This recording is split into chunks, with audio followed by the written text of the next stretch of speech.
Starting in July, Virginia will let customers sample alcohol products before buying at about 330 alcohol and beverage control stores.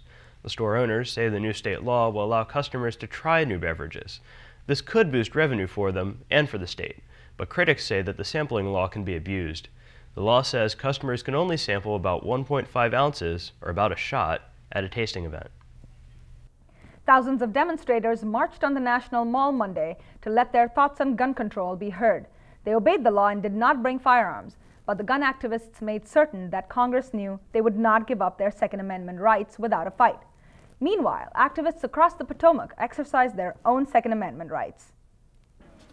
Participants came packing heat Monday to send the message that they are committed to protecting the right to bear arms. The Second Amendment is the most important amendment, maybe, because it props up all the other amendments.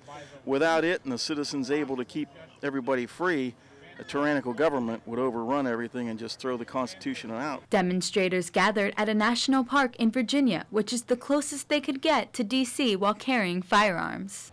People gathered here at Gravelly Point Park say they're here to rally for more than just the Second Amendment. We're here to restore the Constitution.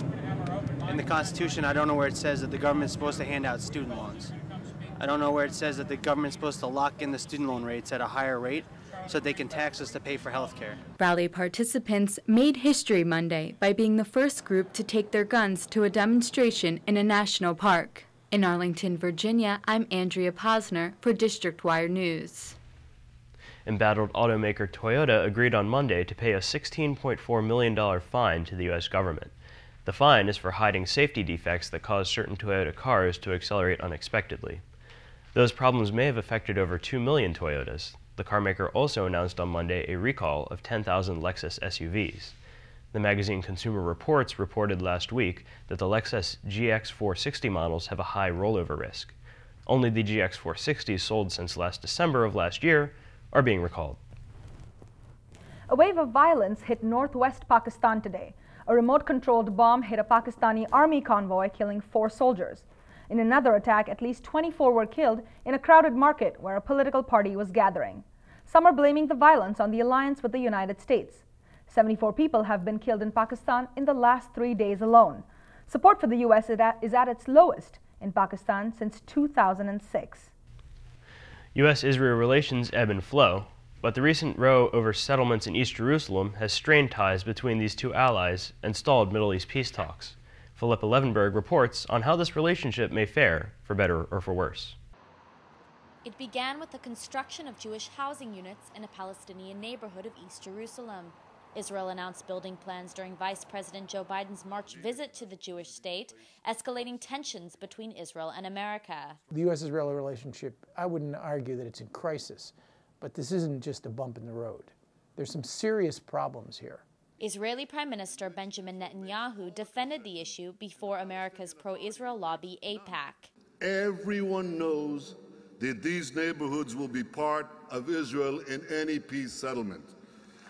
And therefore, building in them in no way precludes the possibility of a two-state solution. Israel captured East Jerusalem during the Six-Day War, but the U.S. does not formally recognize the area as part of Israel.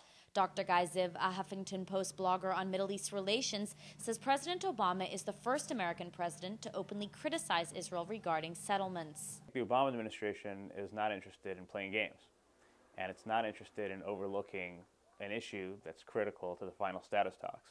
But others say the administration needs to push harder to restart peace talks. This administration have held back in terms of pressuring Netanyahu's government. The American Jewish community is divided on the issue. Some organizations say President Obama is not protecting Israel's security interests.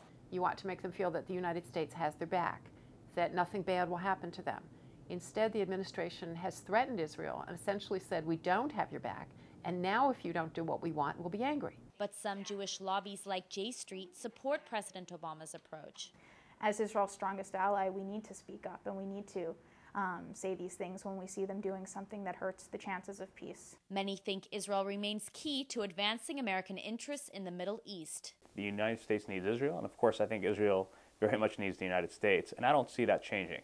For now, the world is keeping a close watch on how the situation unfolds. Philippa Levenberg, District Wire News. And coming up after the break, more of Ben's famous chili to go around. Don't think of cholesterol tests just yet. And one social networking site that is more popular than television? Find out who when we come back.